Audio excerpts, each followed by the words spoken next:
filosófica. La conspiración, y ahora vas a ver que después de este largo rodeo voy a responder a la pregunta que me acabas de hacer. La conspiración presupone el concurso de dos o más personas. Castillo, en principio, en términos amplios, habría dado un mensaje a la nación. Yo le llamo discurso político porque el mensaje a la nación tiene una serie de formalidades que ese discurso no cumplió. Pero lo más interesante no es que no cumplió las formalidades que hubiera debido contener, como es la firma de todo el Consejo de Ministros. Cuando Castillo brinda ese discurso, y es lo mismo que yo le consulto luego en el penal, estaba llevando adelante un acto eminentemente político y estaba llevando a la sociedad un mensaje que son el mensaje de las bases que él como líder político y presidente representa. Lo que él resume cuando habla siempre con el pueblo. Y a mí esto me parece procesalmente interesante. ¿Por qué? Porque para imputar a alguien por conspiración, vos necesitas, como decíamos antes, dos o más personas. Pero este discurso no tenía la firma de dos o más personas. Castillo lo brindó solo, con lo cual no alcanza para que sea una conspiración. Ahora, si uno aún así quisiera procesar al presidente Castillo por conspiración y no tiene a los ministros habiendo firmado el discurso, y además los ministros confirman que desconocían el contenido de ese discurso, a los que tiene que procesar son a quienes llevaron ese discurso, que era un mensaje del pueblo. Entonces llegaríamos a la paradoja técnica, no es una veleidad política, es el argumento límpido de tener que procesar a millones de peruanos, pongámosle a los 2 millones que salieron a protestar luego de la destitución ilegal de Castillo por haber conspirado contra el orden público. Y esto es eminentemente ridículo. Es el punto donde se cruzan política y derecho. Es decir, yo no creo que nadie en su sano juicio se atreva a procesar por conspiración a Castillo más a 2 millones de peruanos que lo apoyan. Pero muchas personas le pedían a Castillo en la calle que disolviera el Congreso por la ilegitimidad del Congreso. Y ahora vamos a este último aspecto que me gustaría mencionar. Yo he escuchado a algunos congresistas decir que no renuncian porque tienen que recuperar la inversión. Yo no sé, en Argentina no estamos familiarizados con este concepto, pero es que los congresistas no tienen ninguna legitimidad social, por eso el Congreso tiene tan poca legitimidad. En Perú tiene 6% de aprobación social.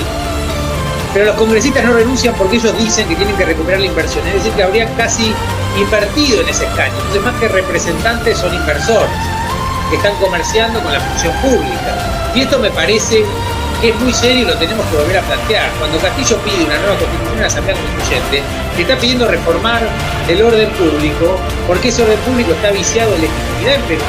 Tenés un Congreso que no es representativo, y eso no es una broma para una democracia. Y otro argumento que me parece importante es que el Congreso no puede aplicar el derecho de insurgencia, porque no había usurpación de poderes. En todo caso había, o podía haber, una tentativa. Pero en ningún caso se llega a concretar. Por eso algunos periodistas hablan de un fallido golpe de Estado. Si fue fallido y si fue tentativa, nunca hubo usurpación de funciones. Y nunca hubo disolución del Congreso, de hecho. Y como no hubo disolución del Congreso, el Congreso pudo avanzar con esta vacancia, porque no estaba disuelto. Pero si el Congreso no estaba disuelto, no corresponde aplicar el derecho de insurgencia, el artículo 46, que está dirigido a la población civil. Lo que corresponde es seguir un proceso formal de acción constitucional por infracción. Y que luego el Congreso decide eventualmente, pero respetando el debido proceso, cosa que hasta ahora no sucedió, si lo quiere vacar, suspender o inhabilitar al presidente Castillo.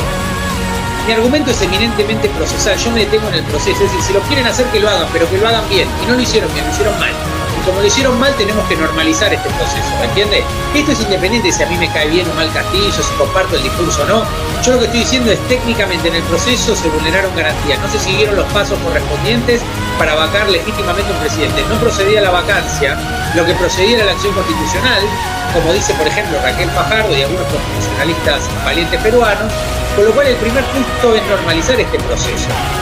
Ahora, si hay que normalizar es porque esto es ilegítimo, con lo cual los que están usurpando el poder son otros, no es Castillo.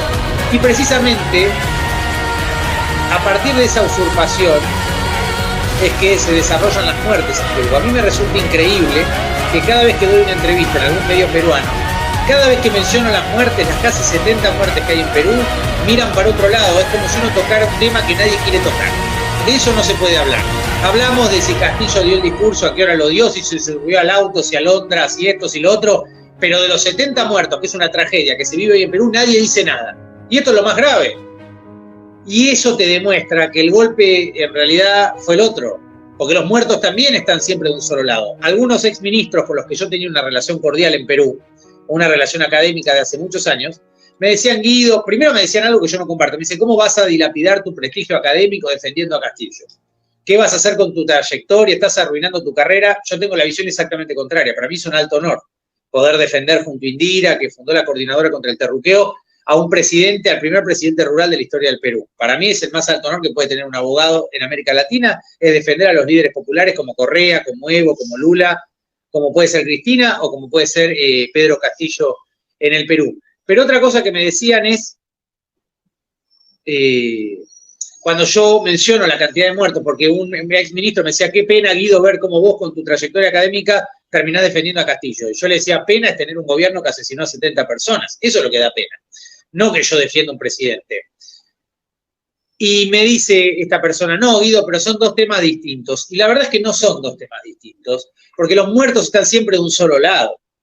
En Perú hay casi 70 muertos, pero son todos de Puno, Cusco y Ayacucho.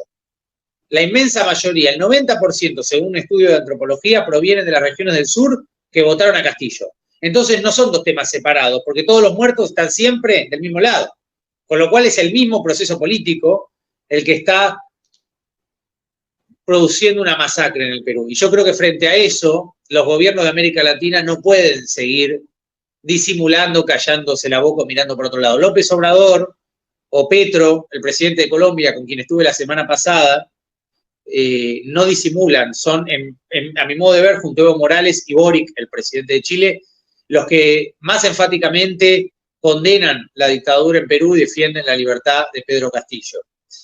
Pero yo te diría, y esto te lo digo casi a título personal, más allá de que esto esté grabado, leyendo las normas, el reglamento del Congreso peruano, la Constitución de Perú, la jurisprudencia de la Corte Interamericana, llegué a la conclusión, digamos, que tal vez Zaffaroni, que es mi maestro, ya había llegado mucho antes, pero que yo no la tomé de un día para el otro. Lo único que me quedó claro instantáneamente estando en Perú, sobre todo con la gente más humilde, es que Castillo era una víctima. Eso sí lo tenía claro de entrada. No tenía ninguna duda de que los sectores con poder y dinero en Perú iban a hacer todo para que Castillo no pudiera gobernar y para destituirlo apenas pudieran, y es lo que hicieron. Pero lo que me sorprende es que leyendo la normativa peruana, uno rápidamente llega a la conclusión de que el Congreso peruano actuó de modo inconstitucional cuando lo destituye a Castillo, y que la única alternativa que le queda a Perú, al Estado peruano, para no incurrir en una infracción grave a nivel internacional, es reponer a Pedro Castillo. ¿Y sabés por qué me molesta decir esto? Porque uno parece un extremista, pero no era la conclusión a la que yo quería llegar, es la conclusión a la que llegué leyendo las normas peruanas.